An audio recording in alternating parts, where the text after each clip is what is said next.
of J.P. Morgan, father-in-law of John D. Rockefeller, Jr. Henry Davison, senior partner of the J.P. Morgan Company. Benjamin Strong, head of J.P. Morgan's Bankers Trust Company. Frank Vanderlip, president of the National City Bank of New York, the most powerful bank in those days, and representing William Rockefeller and the International Investment Banking House of Kuhn, Loeb and Company. Charles Norton, president of J.P. Morgan's First National Bank of New York. Abraham Andrew, assistant secretary of the U.S. Treasury. Paul Warburg, a Kuhn, Loeb and Company partner and a representative of the House of Rothschild in France and England. Paul Warburg was the pivotal character in this drama because he was considered an expert on the European model of a central bank. Warburg was one of the wealthiest men in the world. In fact, the 7 men at the Jekyll Island meeting represented, both directly and indirectly, about 1/4 of the entire wealth of the world at that time. Years later, Frank Vanderlip said, "Discovery, we knew, simply must not happen, or else all our time and effort would be wasted. If it were to be exposed publicly that our particular group had got together and written a banking bill, that bill would have no chance whatever of passage by Congress." So, Rick, we have a group of bankers gathering for a meeting to draft a bill to create a central bank, what was to become the Federal Reserve. And they had to plan to employ all sorts of tomfoolery to get it through Congress. Dick, don't you wish we could have had our fly-on-the-wall reporter at that Jekyll Island meeting? Yes, but it was so secretive they probably would have sprayed him with insecticide.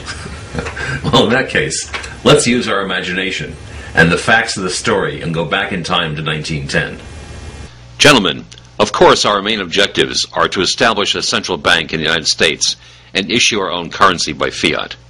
That will give us control of the entire nation's economy and lay the groundwork for our future plans. I have listed our objectives in the blackboard. Number 1, establish a central bank. 2, issue our own currency by fiat.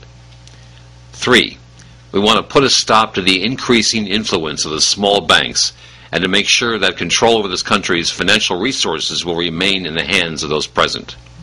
Number 4, gather whatever reserves the country's banks have into one big reserve so that at least a few of them could protect themselves from currency drains and bank runs. And 5, we have to convince Congress this plan is a measure that will protect the public. Warburg, that 5th point. Tell me how we are going to convince Congress that this plan will protect the public. We have most of that covered, but we may have missed something. I'll review what we have so far. One is that we need a name for our bill when it goes to Congress. We won't refer to our scheme as a cartel, nor even a central bank, so we don't want the word bank in it. Instead, we have to make it look like it's part of the government, and therefore sanctioned by it. We'll have to come up with a name that suggests that. I was thinking of something like the National Reserve Bill. How about the Federal Reserve? It implies 2 points that will appeal to the public. Federal makes it sound more like it's a government agency, and reserve implies that there's lots of money held in storage. That's good, Vanderlip, very good. We'll make a note to discuss that later, but I think that will do the job. The second point is one we changed earlier. We were originally going to have it announced that the banking power would be based in New York, but most Americans are by now so wary of us being the money trust that we need to make them think we've put a lot of distance between our plan and New York banking. So we decided to establish a national network of regional branches. These branches will appear to share in that power, which will make people think it's distributed around the country. But of course, we'll be in complete control from New York. We're also going to start off with a pretty conservative structure, one with a lot of sound banking principles. That will help get the bill approved by our opponents in Congress, like Lindbergh and Bryan. We can always go back in and change whatever parts we want after it's passed into law. Warburg, we created those financial panics and bank failures for a reason. We take advantage they generated to create popular demand for monetary reform. I already have some notes about that, Vanderlip. They were parts of a setup so we can offer our plan as though it was going to satisfy that demand for reform. Another thing we can do, Warburg, is hire university professors to give speeches and write articles about our plan, to create the appearance of academic approval?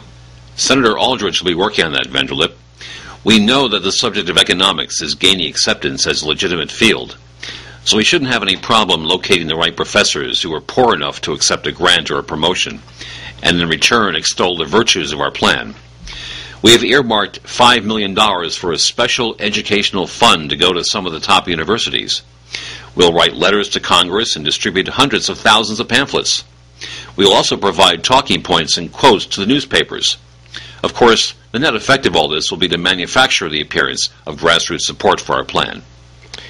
Do you think that $5 million will cover this?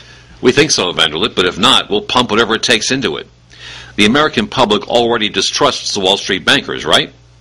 Some of us here in this room will be making the necessary speeches and writing the articles that'll help lay the groundwork in support of us. We won't be trying to convince the public to buy into our plan, just setting the stage for those who can promote the cartel but who would never be accused of having self-serving motives. Oh, there's one more thing that'll work in our favor if it's done right. If we bankers then speak out against our own plan, we can convince the public that it must be good because the big bankers do not want it. Positively brilliant, Warburg. I can hear them clamoring now. Well, if the bankers don't want it, it must be good. Dick, the bankers' next move was to get their central bank, their Federal Reserve Act, approved by Congress. Now, this was before the CFR, so the globalists didn't have anywhere near the control of Congress they have today. That meant the bankers were going to have to spend considerable effort and money to get their Jekyll Island plan passed into law. For the next 3 years, they used just about every type of subterfuge, mass psychology, and political trick known to man to get their bill into law. The original Jekyll Island bill had been designed so that uncritical parts could be changed to create the illusion that compromises were being made to satisfy those concerned that it gave too much power to the banks. So when the bankers were forced to respond to critical issues, they would readily agree to practically anything, but they would use vague wording when committing themselves to paper. This left them an opening to insert their true agenda later on. Their strategy had always been to get the bill into law and to change it later. As a result, the Federal Reserve law has been changed more than 100 times since it was passed, and the Fed's power has been vastly expanded as a result. Following the strategy from their Jekyll Island meeting, Warburg and Vanderlip made speeches and gave interviews claiming that their own bill would ruin the banks and be bad for the country. It successfully fooled the general public into thinking that the bill would be good for the country simply because the Wall Street bankers didn't like it. And they channeled tons of their own money into grassroots study groups supporting the idea of a Federal Reserve. They bestowed lavish grants to universities and set up economics departments there to promote their central bank. With Congress anxious to get home for the Christmas recess and not keen on debating, the Federal Reserve Act was passed into law on December 22, 1913. With that vote, the 63rd Congress surrendered its constitutional power to coin and control our nation's money to private hands, continuing the same pattern that began with the Bank of England in 1694. Well, for many years, the bankers denied the existence of the Jekyll Island meeting until their Federal Reserve was firmly in place. But later they published books and articles and granted interviews. For example, Frank Vanderlip wrote, "Despite my views about the value to society of greater publicity for the affairs of corporations, there was an occasion near the close of 1910 when I was as secretive, indeed as furtive, as any conspirator. Our secret expedition to Jekyll Island as the occasion of the actual conception of what eventually became the Federal Reserve System." Rick, Vanderlip also confirmed in his 1935 autobiography, From Farm Boy to Financier, that the idea of establishing regional branches was just for show, and that the bankers had intended for the network to function as a single central bank all along. Isn't that amazing, Dick? The 12 regional Federal Reserve banks are nothing but a joke. Yeah, and the joke's on the American people.